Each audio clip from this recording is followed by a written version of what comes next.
it seems like tokenization of RWA, which is real world assets, is like one of the big narratives in crypto this year, which is exciting. You see the world's largest banks building different use cases on the blockchain for cost and speed efficiencies, and then you see the world's largest asset managers tokenizing offerings to access global liquidity, like in a 24/7, 365 market. And Solana being so fast and so cheap, money wants to move fast and cheap. So we have kind of like an organic advantage there.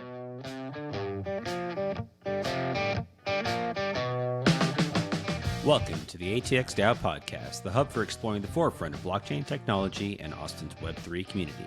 Your hosts, Nick, Mason, Luke, and Ash, connect you with innovators within ATX DAO and beyond as we venture into the world of decentralized technology.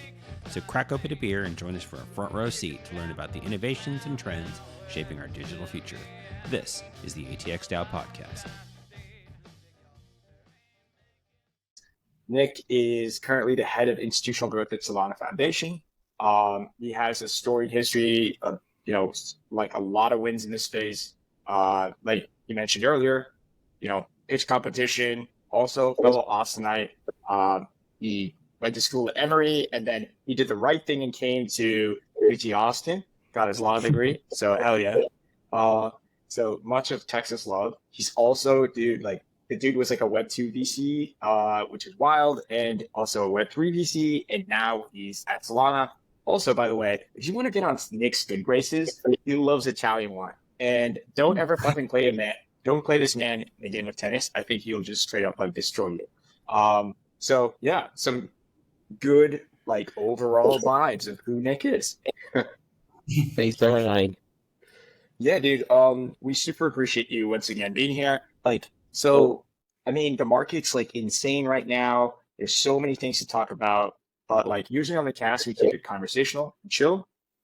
But, I touched upon some of the things that, how you got here, but I'd like for you in your own words to describe your journey into the world of tech and making that jump from law into tech and then specifically into crypto. Those are huge leaps. Can you just tell us how you got into that? Yeah, so I mean, I am just so grateful for my parents. We had a great computer. We had internet connection, back in the dial-up modem days, and I was just on MIRC all day long. And then after that, there was AOL, and then after that, kind of Netscape and internet as we know it today. But I've kind of been a tech internet guy since long before it was cool or used by billions of people around the world. And then because of that, I sought out an internship at a .com in the late 90s, and then subsequently lost all my bar mitzvah money in NASDAQ, in the .com, buying stuff like pets.com. But the good thing was that I was a user of all of those products, like Cosmo, which was one of the early delivery apps, and it really just kind of got me hooked on this idea of entrepreneurship. And so that's what I studied in college. And then I went to law school. I studied securities law and ended up being a venture capital lawyer in 2006, working on deals like the MySpace acquisition by Fox, which was a pretty cool one. There's a great book called Stealing MySpace by Julia England that kind of details that whole saga, which was, really the first Web 2.0 acquisition.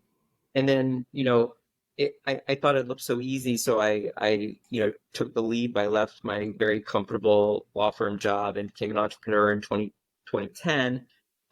Started a company with Joe Kelly and Drew Bunsell from Unchained Capital. That company was called InfoChimps, and it was acquired in 2014, and that's really when I began, dabbling in crypto. That's also, when they were really paying deep attention to it and began building Unchained Capital. But I, was still doing other, Web 2.0 tech stuff and ed tech stuff through the rest of the 2010s. And after I sold my last company in 2021, I was like, I got to go all in on crypto. I've been kind of a hobbyist at that point, it had been, 6-7 years. And so I was very fortunate that I got to join a generalist venture fund, leading their crypto investments. And I did that for a year and a half before I was recruited to Solana Foundation to build out their institutional growth, which is what I'm doing now and loving it. Wow, that is awesome. You were based super young, bro. Like Pecco, that's like OG DGen, dude. Yeah, I definitely was a degen long before blockchain was a twinkle in Satoshi's eye, for sure. And I also respect the hustle of being like, yo, I have conviction. I'm gonna take my bar mitzvah money and I'm gonna basically YOLO into this. This is wild. That's awesome. Yeah, I mean, listen, the story ended well. I'm here now, but definitely was a painful lesson in the early 2000s for sure. Yeah, I mean, like, I think me, Luke, and Mason are all like, okay, we, during the bear market, we took some huge L's, but it was kind of hilarious because we'd all lick our wounds together and be like, okay, dude, next one, we're ready. We're just like, piling off the ammo and ready to go. So, hell yeah, man. Totally. No, listen, everyone who's still standing deserves the donuts right now for sure. Like, it's so interesting to also hear, like your early risk appetite for doing this. And then it's kind of interesting because like you contrasted it with your education, which is like very structured and defined, and you thought about things in a very systematic way, right? Because like typically we had this romanticism about like people who are just like, fuck it, full send, like, and there's no thought process on it. So it's awesome that you balance that. I'm just curious, did you purposefully make that choice, or is it? Listen, I wish I was more of a DJ. I mean, I wish I had been stacking way more, like way more whiffs, right? But the reality is that I've always looked at the blockchain more from like the tech point of view and the utility. And that's what brought me to, kind of invest in things like Unchained Capital and Flipside Crypto very early was because like I understand it that like we need seed phrase security, like we need on-chain data analytics. Like I am in it for the tech truly, and that's one of the things that brought me to Solana. Your experience in law school and your experience in Web 2 and your pre-existing risk appetite informed some of your decision making in the crypto space. So when you came into the crypto space, like what are some specific examples that you'd say, hey, based on this formative thing, this is how I approach this particular problem or this company structure or this particular investment? Well, I mean, first of all, I think you need to like go to always start with first principles and like try things yourself. So you know, Ethereum, for example, like Ethereum, um, like showed a lot of promise very early on, like as a protocol that allowed for dApps to be built on top of it. But until you you connected wallet for the first time and like actually did a transaction, it was theoretical, and then you move it in practice. And so my first MetaMask transaction, I think, was March of 2018.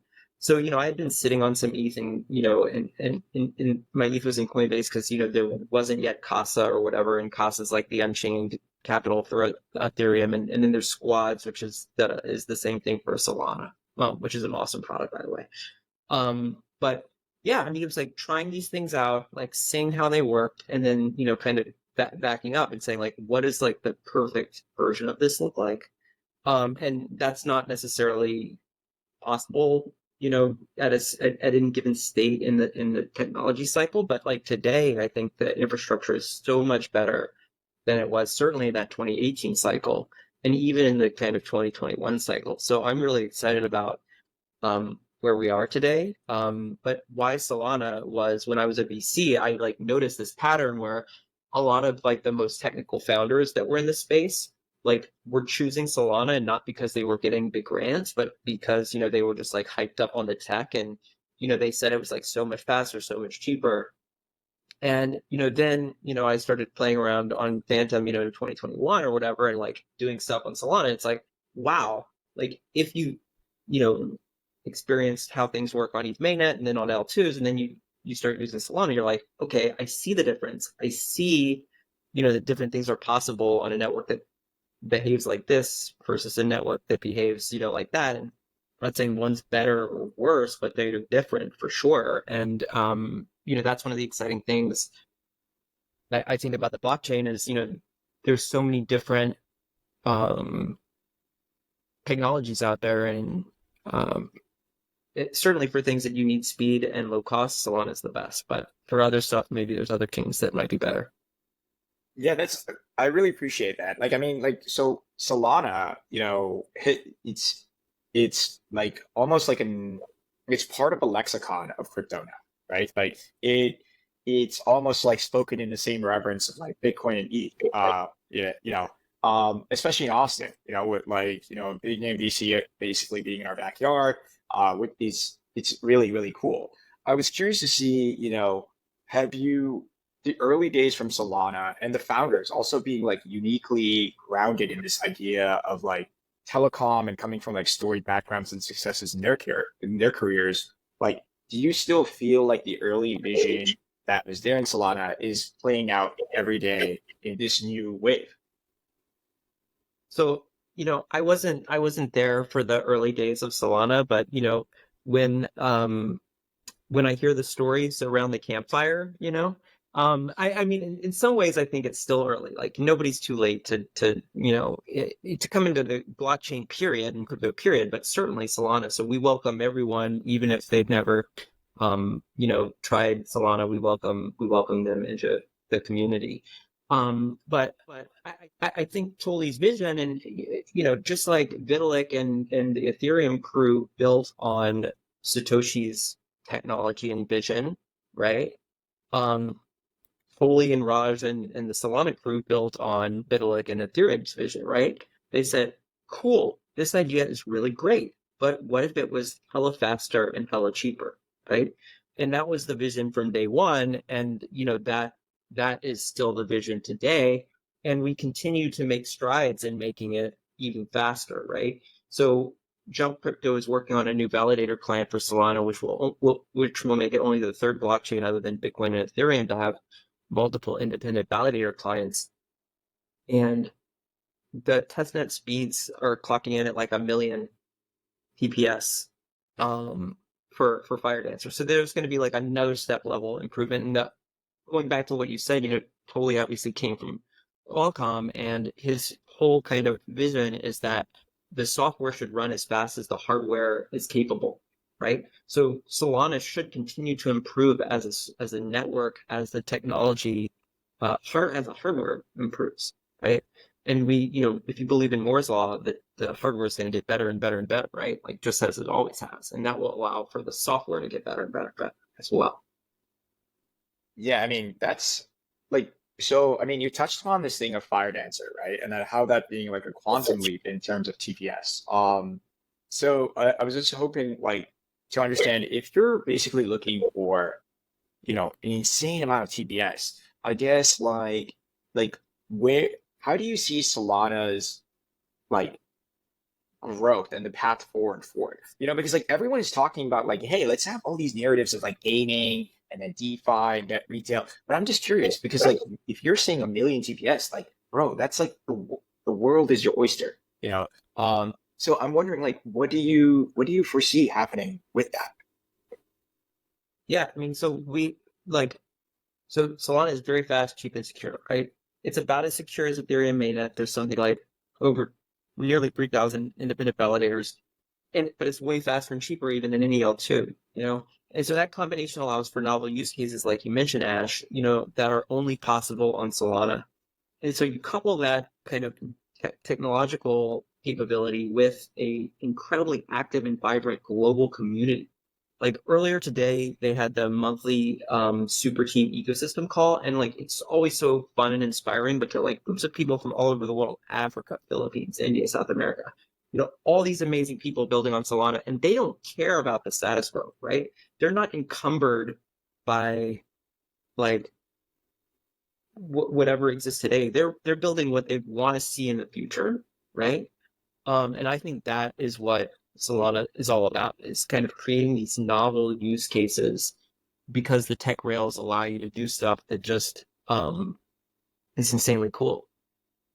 I mean, at this time, I gotta ask also about the DePIN stuff. I know we're just coming out of ETH Denver. A bunch of my friends were lucky enough to go to the DePIN stuff, and they were all blown away. I know, like, the first real place I've heard about this narrative about, like, with like Helium, Hive Mapper, all this kind of stuff, and even this, the Solana phone. Like, it's like you guys are way ahead of the curve than like everyone else seeing this space. I was just curious to see, like, what is your take on that? Especially on an institutional level, like, how do these narratives like bind with the kind of products that you're looking for there? Okay, yeah. Well, this is where shit gets really exciting. Okay. So like imagine marrying the IoT with, the financialization, right? So let's just say I'm a big, global shipping firm, right? I've got, you know, um, cargo containers full of different stuff, right? I've got IoT that can talk, both amongst themselves as well as, to the global state machine, right? So for example, let's just talk about like collectibles or something. I've got wine in one of those shipping containers. What is the humidity? What is the temperature? Like using AI, like and visualization, like can they count like what's in the container, give you a sense for like whatever your um, bill of lading is, which is like what's inside the container. When it gets to a particular port, what if there's like a loan that's collateralized by your wine that's in that shipping container, and that can get released when it hits, the dock or whatever. So it's like boom. Like you can imagine like all this programmability combining kind of like the financialization with, the commerce. And, um, that is like use case that I'm particularly excited about, and like we're just scratching the surface. Oh wow. Like yeah, I know supply chain has been like one of those really interesting things, right? Especially like you said with the IoT stuff. And if you're having the ability and you already have the wherewithal and a team that understands like, hey guys, like we need to get retail participants and like the next level enterprise participants to like basically free this data pipeline. That's super, super cool. I mean, but like along with this, I guess that leads into like regulation, right? It's like, how did you think about the regulatory environment along this Deacon narrative or even the DeFi narrative? Because it's like, a million TPS means a lot of people like on there doing tons of different things. Yeah, listen, just like 10 years of people trying to get the Bitcoin ETF approved, no, no, no, no, no, for 10 years. And, on January, whatever it was, like we got a yes, right? And then, 50 billion has flowed into that product now, in just 1.5 months. Like that's insane, right? So just like we've gotten no, no, no in regulatory, at least here in the US, for a lot of things for, 10 years, the light's gonna go from red to yellow to green, and it's gonna happen faster than I think people think. And then, it's game on, right? And so the folks that are building for this future, in anticipation, kind of the regulatory green light, those are the folks that are going to be the winners, right? So it's like the folks building now, like that's where you got to be. Yeah, I mean, like, so I guess like if we're not looking at hardware, let's look at like, because you're an institutional growth, right? There's a lot of trends there that are overall these big narratives, right? I had the opportunity to have a small role in like the Panoptic, like DeFi, like DeFi RWA day, and we talked about the idea of like how does this infrastructure work? Like how do real world assets come on to the play? And like I was curious to see that must be something that you guys are tackling, especially you are in Solana. So what is the lay of the land here? Yeah, for sure. So it seems like tokenization of RWA, which is real world assets, is like one of the big narratives in crypto this year, which is exciting. You see the world's largest banks building different use cases on the blockchain for cost and speed efficiencies, and then you see the world's largest asset managers tokenizing offerings to access global liquidity, like in a 24/7, 365 market. And, Solana being so fast and so cheap, um, money wants to move fast and cheap. So we have kind of like that organic advantage there. And then we also recently announced a new token extension capability to our native token program, which basically gives superpowers to Solana tokens, allowing them to be permissioned on the permissionless open network, transfer restrictions, interest-bearing accounts, and about a dozen other, various capabilities that can be, kind of mix and match together to comply with whatever regulatory scheme, you need to comply with, or otherwise kind of custom configuration for the token that you want. So for example, you may be familiar with BOMP. Bonk, the meme coin on Solana, which has, I don't know what the market cap is today, but I know it's like more than a lot of the layer 1 and layer 2 blockchains. They were kind of one of the first to innovate with these token extensions. There's a token, and I'm not giving, this is not investment advice. There's no alpha here. Do your own research. But they launched a token called Burn, BERN, which is Bonk Earn, and it has a 6 or 7% fee, a transfer fee associated with that token that is always enforceable. So like, if you think about like back to NFTs, like why did OpenSea lose? It was because royalty enforceability, but like in token extensions, you can build in this kind of native, these various native capabilities, and one of those is a transfer fee. And so basically, every time somebody buys or sells Bonk Earn, 7% goes into the DAO, and then the DAO kind of determines how to use that money, whether it be as dividends or whatever, to grow the Bonk Earn value and ecosystem. And that was just, I think, an experiment by the Bonk team, but it's just a kind of an example use case of what's possible with these token extensions. And then we also have a highly configurable permission environment for banks and other entities that need even additional risk controls. So this tech lets anyone spin up essentially like a fully customizable fork of Solana that caters to their specific needs. And then because the token extension program is native at the base layer, like the tokens that you build in a permission environment can maintain that same permissioning, when they bridge to the permissionless public network. Oh wow. So are you talking about like a permission sidechain that like a bank or could basically roll out, let's say T-bills or bonds or whatever on, and then it can be ported on to the main chain and a retail customer could theoretically buy it once approved in KYC? That's exactly right. Holy cow, that's amazing. So like basically you're extending Solana itself as an interoperability layer natively for institutions to basically capture all these assets.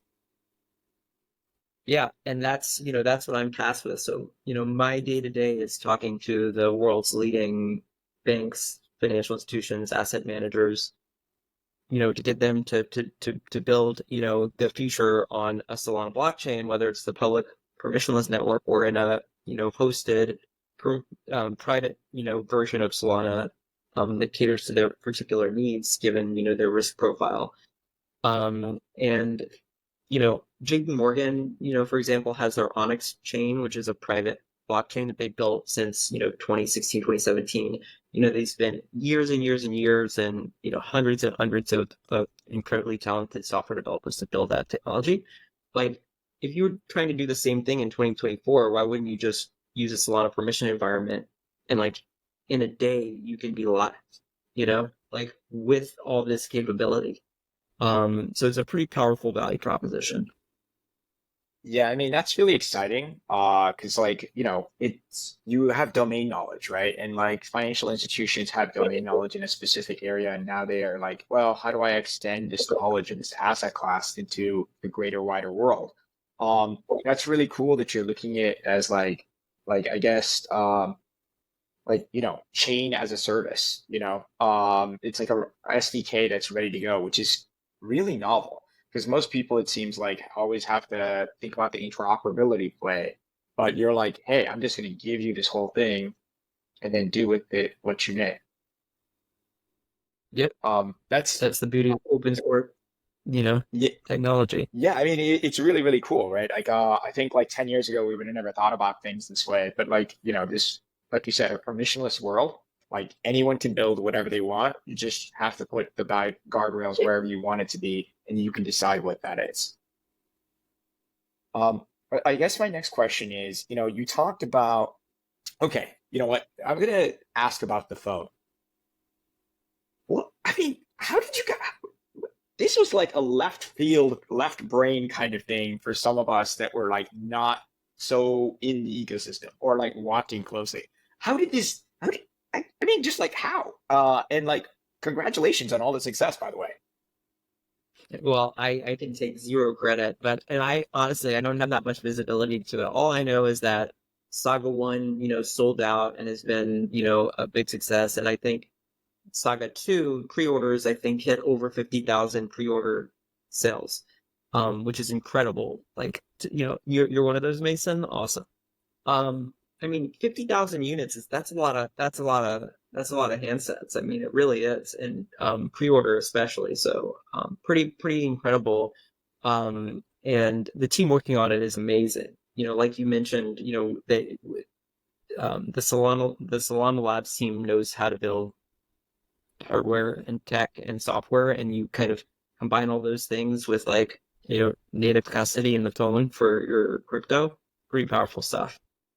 I mean, like, so there's so many things going on here, right? Like, and it's kind of like united by this idea of like, that you want to build hardware and software that has to run at the same speed, right? Like going back to what you said, um, you have memes going crazy on Solana. You have Deepin as a narrative going crazy on Solana, right? And it's not just a singular thing. You have the phone, you have mapping of the world, you have IoT everywhere. It's crazy. And now you have the institutional rolling. I was curious to see, like, you might have a better idea being part of Solana right now than we are about like where you are today and where you want to go in the future. And I'm just curious to see, like, where do you see Solana as part of this greater fabric of the financial ecosystem and this permissionless ecosystem? Yeah, so I mean, I'll talk about like the financial markets maybe, but like markets want to be 24/7, 365, and they want to be borderless, right? Bank hours and market hours, like those are constraints on TradFi profitability. So like they also want to be on chain, but the regulators, like we talked about, have been keeping them in a pretty small risk box. But just like we got the green light on the Bitcoin ETF, like we're going to get the green light for banks and asset managers.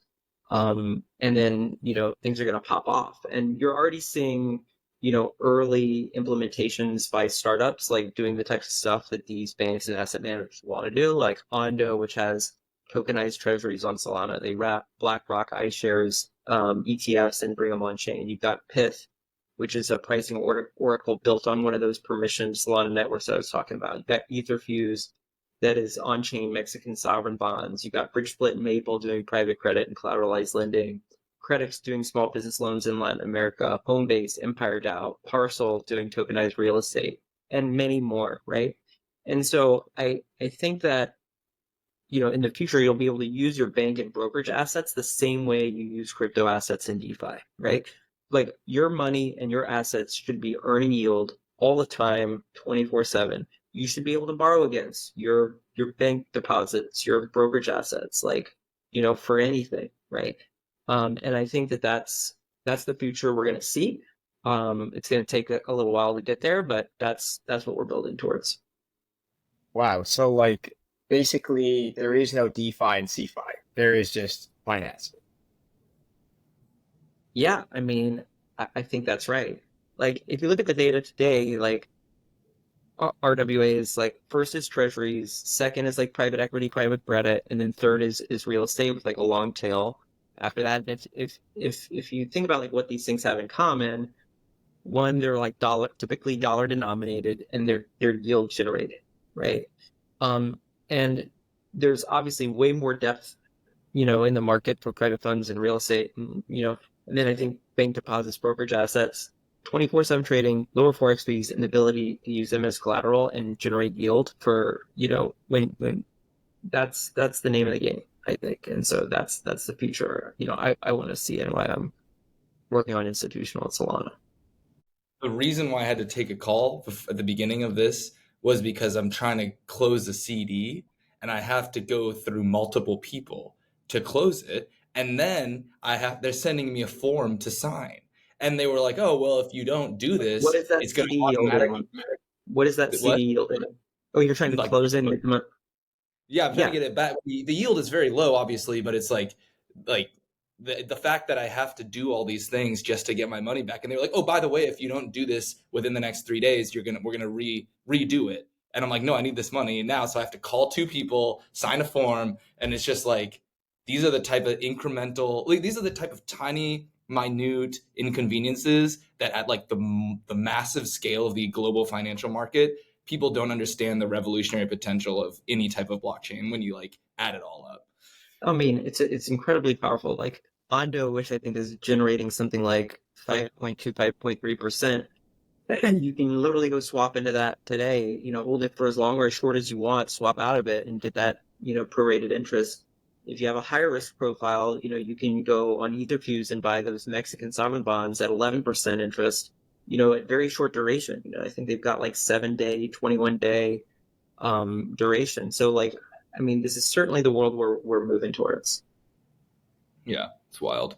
Yeah, I mean, it really is funny, right? How it like boils down to these little things, the little things, and we're all looking for a world where we abstract the tech away, right? And it's just like you have a seamless interplay of like what's going on.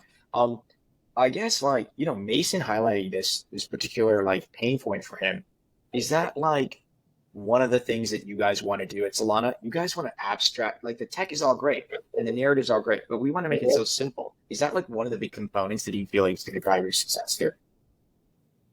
Is like ease of use. Yeah. I mean, like one of the benefits of a monolithic layer one blockchain is, you have like one ecosystem, right? And everything is interoperable within that ecosystem.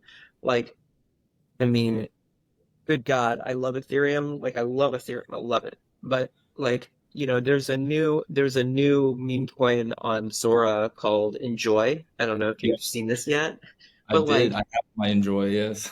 all right, me too. Great. We're both enjoyers. But like, Yeah, I exactly. wanted to buy more, but like, I don't have enough time in the day to like swap 100 times and like, move money under the Zora chain and, like the buggy Uniswap implementation on there. And like, I can't. And it's Yeah. like, this is a solved problem.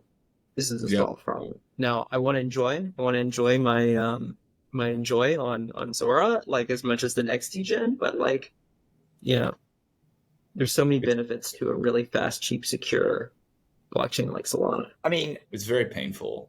Yeah. yeah, To use 100%. to use all the. I'm Go ahead. sorry. I just wanted to, I'm asking a question that's a little like, I guess, off a tangent here. We talk about the inconvenience and we live in this world where right now ChatGPT dominates the way we basically interact with the world, right? In many ways, we are basically replacing it for Google. I'm curious to see, are you seeing any NLP style wrapper projects around DeFi primitives on Solana, where it's like, hey, it's built into your wallet, and it's like that's it. I just talk to it or type into it, it just takes care of it. I can't think of the names of them offhand, but like I have seen some of these, and I can't remember if they're in the Solana ecosystem or other, ecosystems. But like I definitely, even when I was a VC, like earlier last year, like was starting to get pitched this kind of stuff. So it's gonna happen, right? I know there are also some like AI enabled block explorers, which is super cool. Like, 'cause block explorers are like pretty hard to like, even for somebody pretty sophisticated, they're pretty hard to like work your way through. And so like being able to just like ask it a question in plain English and get an answer is a pretty powerful concept. Yeah, I mean, like, I think Mason and I and a few other people had a chance to go to this decentralized AI day. And the entire conference seemed to be buzzed around, these three kinds of narratives. It was one, deepen, two, decentralized AI, and then three, how, Bitcoin and these GTXO stuff is, coming to life again.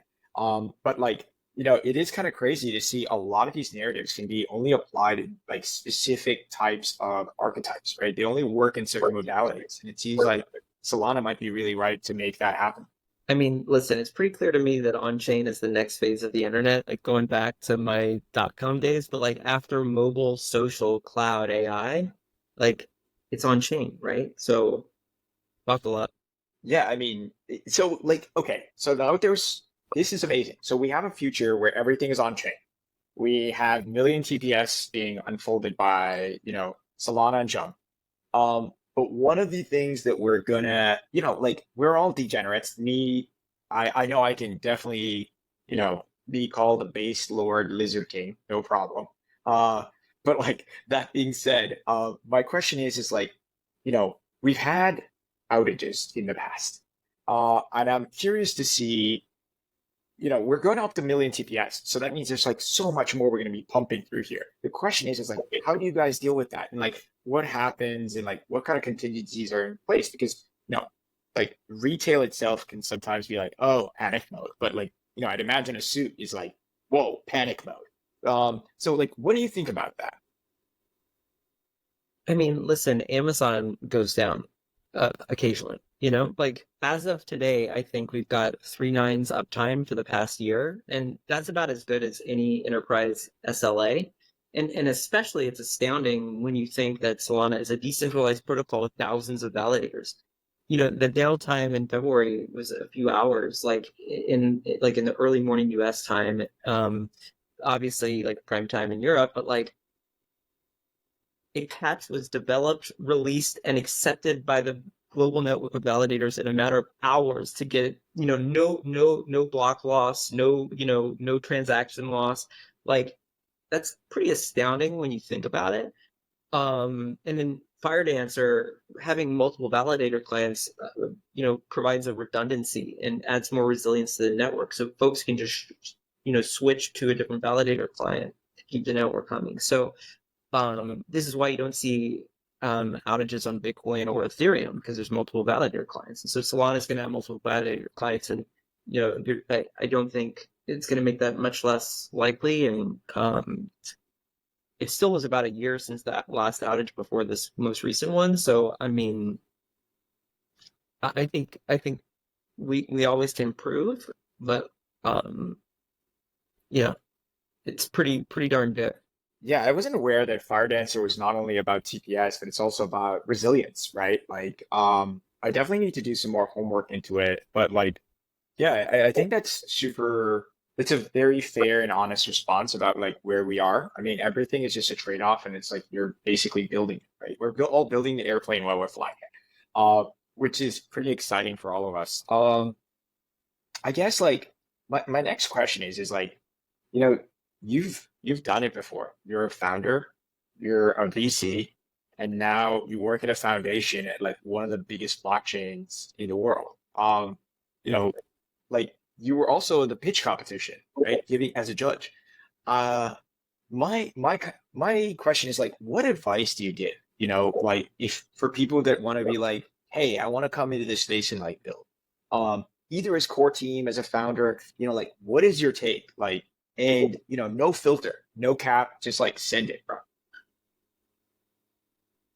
Yeah, I mean, I'd say just do it, right? Like, it's I think the crypto community is a very welcoming one. I mean, that's one of the things that attracted me to it is like it just felt like my smartest, most curious friends were into it. And then, when I met other people, they were equally smart and curious and interesting. And, now I have this amazing network of people that I met on the internet, like because of crypto all over the world. Like, my world was like fairly small when I lived in Austin, 15 years ago or whatever. And like my world today is like I'm talking to people all over the world all the time. And I think that's what crypto does, is it brings the whole world together. It just like collapses those walls. And I think that's tremendously exciting. And so it doesn't matter where you are, US, Philippines, South America, Africa, like, get on chain, open source, permissionless, like everyone's on equal footing, um, which is the thing I love about it. That's awesome, dude. I this is like a personal question for me. What is the one thing a founder should never ever fucking do when you're in that 0 to 1 phase? Never do this. Get out.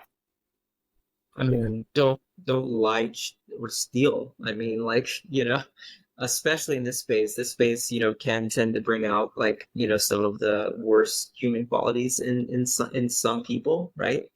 And like whatever you do, do it with like, you know, honesty, integrity, humility. If you carry those things with you, like along the way, you go win. That's awesome. Don't be a bitch and don't rug, basically. That's what I understood. Got it. I mean, in my words, but yeah. Maybe that's a good way to end on. But like, dude, I just wanted to say thank you once again. Like, I just want to ask, if someone wants to get in touch with you, what's the best way for them to get in touch with you? Like, are DMs open, email? What's the deal? Yeah, I'm Stoic on Farcaster. I'm Nick Ducoff on Twitter. I always answer my DMs. If you hit me up, I will give you a response, even if it's a no. And would love to hear from you all.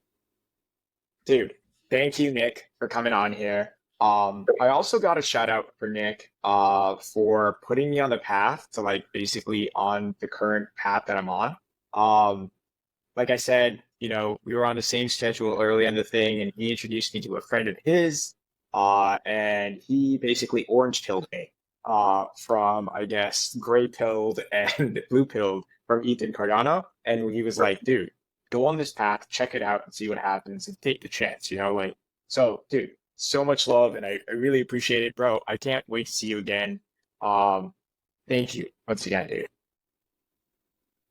Thank you. Thank you guys for having me on today. And I've got so much heart for Austin. Love what you guys do at ATX now. Thrilled to be on here and look forward to hearing from you all soon. Hell yeah, man.